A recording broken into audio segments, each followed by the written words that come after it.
So how much luck do you need in a startup? Well, it turns out you've got a lot that you can do to minimize the amount of luck that you need.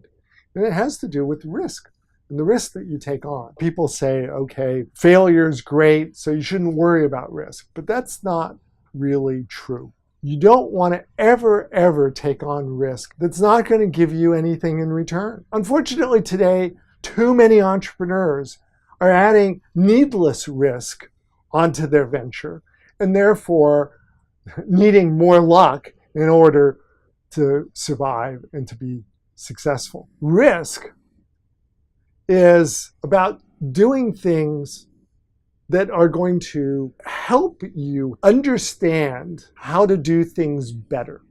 And what you want to do is you want to take on the least amount of risk to get the most amount of information about how to make things better.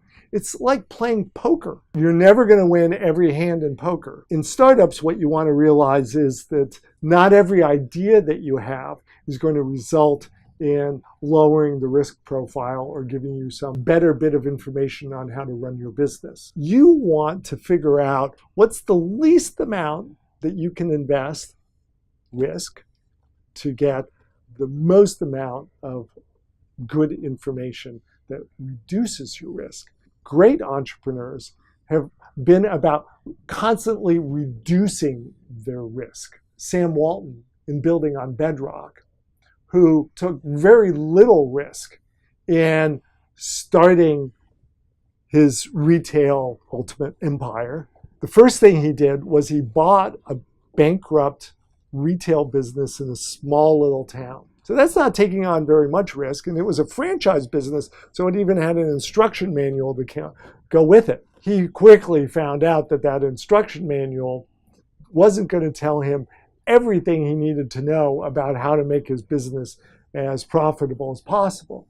So he went out and he visited the stores of his competitors nearby, and then in the next town over, and then in the next state over, and he took all the good ideas back and he tried them out. And he tried them out for a day or a week or a month until he figured out, did they increase the sales in his stores? Or did they decrease them?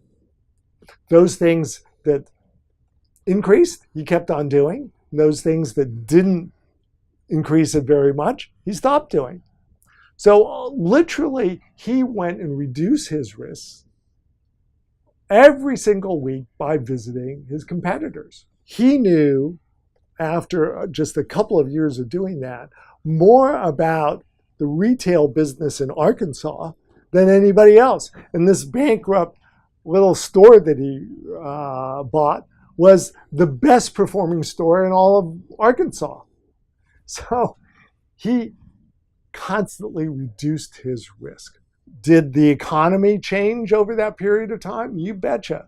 Did some new competitors come into town? You betcha. Those things are always going to happen, and you always have to be prepared.